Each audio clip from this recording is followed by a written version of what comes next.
जय माता की सभी को। आप सभी लोग माँ काली की पूजा करते हो, और जो लोग माँ काली की पूजा करते हैं, माँ काली के भक्त हैं स्पेशली, उनको बहुत ज़्यादा दिक्कत परेशानियां चल रही हैं। अब उनका ये सवाल है, ये उनका पूछना है, कहना है कि मैं 8 साल से 10 साल से माँ की सेवा कर रही हूँ, पर अब मेरा मन नहीं करता सेवा करने का, क्योंकि माँ को मेरा दुख दर्द नजर नहीं आता।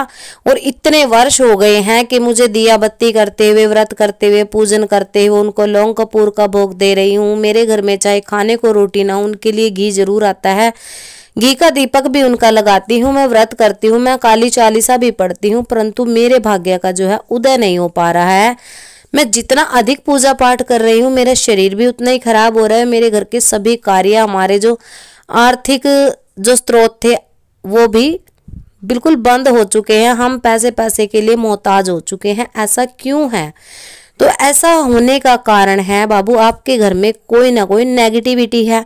अब लोग ये कह देते हैं, लोग हमसे लड़ते हैं, दरबार हमने बंद क्यों किया, कारण यही है, और सेवा पे हम क्यों बैठे हैं, इसीलिए कि हे मैया, इन लोगों को कितना भी समझा लो, इनको समझ में नहीं आएगा, क्योंकि ये लोग अपने ही दिमाग से चलते हैं। अगर आपके शीश पे कोई शक्ति आ रही है, जीवा आपकी निकल रही है, और उसने माँ काली का रूप धारण कर रखा है, आपको उल्लू बना रखा है, और आपको किसी भगत ने ये कह दिया कि ये माँ काली नहीं है, तो आप भगत से ही झगड़ते हो। मेरे साथ ऐसा हो चुका है, मेरे साथ लोग झगड़ के जाते हैं कि आप हमारी माँ काली को प्रेत का नाम दे रही हो।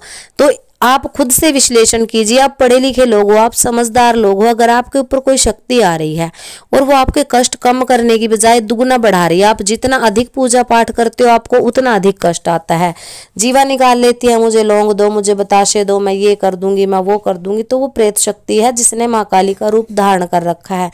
क्यों? क्योंकि वो आपके मन को, आपकी बुद्धि को पढ़ना जानती है। अब जो प्रेत शक्ति होती है वो एक सूक्ष्म आत्मा होती है, वो आपके शरीर में भी प्रवेश कर सकती है। अब आप लोग ये सोचते हो शरीर में आत्मा कैसे प्रवेश कर सकती है? हमारे शरीर में तो पहले से एक आत्मा है, बिल्कुल कर सकती है। आपके जो 7 छिद्र बताए गए हैं, आंख, नाक, मुंह, कान, मूत्र द्वार, ये जो छिद्र हैं शरीर के, इन छिद्रों के माध्यम से नकारात्मक शक्ति जो है आपके शरीर में प्रवेश करती है, और उस व्यक्ति के शरीर में प्रवेश करती है जो पूजा पाठ तो जरूर करता है, परंतु अपने इष्ट पर उसको विश्वास नहीं होता। वो केवल दिखावे के लिए, अपने आसपास के जो लोग हैं, अपनी कम्युनिटी को दिखाने के लिए या फिर अपनी फैमिली को दिखाने के लिए पूजा पाठ कर रहा है, पर अंदर से उसको अपने इष्ट पर भरोसा नहीं है। उस व्यक्ति के अंदर क्या है, उन्हीं के घर की कोई प्रेत बाधा या फिर बाहर से लगी कोई प्रेत बाधा प्रवेश कर जाती है, और वो सिर पे हाजिरी लेकर के खेलने लग जाती है। अब आप बड़े खुश हो जाते हो कि मेरे ऊपर तो माँ काली की हाजिरी आ गई, माँ काली की पेशी आ गई, और अब तो मैं दुनिया का पूछा दे सकती हूँ, मैं ये कर सकती हूँ, मैं वो कर सकती हूँ। और अब खेल शुरू हो जाता है गुरु धारण करके विद्या जो है सीखने का। तो देखो, आपको एक छोटी सी बात समझनी पड़ेगी यहाँ पर। आप लोग चौराहे पे भोग दिलवा रहे हैं, जहां से भी आपने कहीं से गुरु धारण के, आपको ये कहा गया है ना कि आप चौराहे पे डाल दो कोई भी भोग, तो बेटा चौराहे पे चौराहे वाली माँ वास करती है, सभी जानते हैं। पर चौराहे वाली माँ के अगर थान बने होते हैं, मंदिर बने होते हैं, आप मंदिरों में भोग दो। चौराहे पे माँ के साथ साथ अन्य भूत प्रेत शक्तियां भी वास करती हैं। ये बात आपको कोई भी भगत नहीं बताएगा कि आपको किस शक्ति के नाम का भोग दिलवाया जा रहा है। वो चौराहे वाली माँ के नाम का भोग होता है, पर उतारा करके जब आप चौराहे पे रखते हो, और कुछ दिन आप जैसे 5 शनिवार आपने कर लिया, 7 शनिवार कर लिया, 21 शनिवार कर लिया उतारा अपना, और आपको क्या लगता है कि आपको धीरे धीरे आराम मिलना शुरू हो जाता है। होता है आपके साथ ऐसा कि आपके फैमिली के जो रुके हुए कार्य थे वो भी बनने लग जाते हैं। वो ऐसा इसलिए होता है क्योंकि जो नेगेटिविटी आपके शरीर में है उसने चौराहे पर वास ले लिया है। और कब तक वो वास लेगी? जब तक आपने वो भोग दिए हैं। इनका कुछ टाइम रहता है 40 या 41 दिन का। 40-41 दिन के बाद अगर आप वो भोग उनको दोबारा नहीं देते हो तो वो दोबारा से आपको अटैक करने लग जाती है। अब आप कहोगे कि किसी भगत के पास जाने से मुझे आराम मिला, पर कुछ समय के लिए आराम रहा, उसके बाद हमारी स्थिति उससे भी ज्यादा खराब हो गई जैसे कि पहले थी। अब आपकी हाजिरी कहाँ पे है? जो आपके ऊपर माँ काली आ रही थी उसने तो आपका कोई कार्य नहीं किया। कार्य तो चौराहे पे जो भोग रखा गया, जिस शक्ति के नाम का भोग रखा गया, उस शक्ति ने किया। अब माँ काली ने आपका कौन सा कार्य? माँ काली चौराहे पे वास नहीं करती, सीधी सी बात है। माँ काली माँ है, वो हर कण में विराजमान है, हवा में विराजमान है, हमारे मन मंदिर में विराजमान है। अगर आप माँ काली के भक्त हो तो अपने मन में माँ को देखो। अब काली ने काली का रूप धारण क्यों किया था? राक्षसों को मारने के लिए।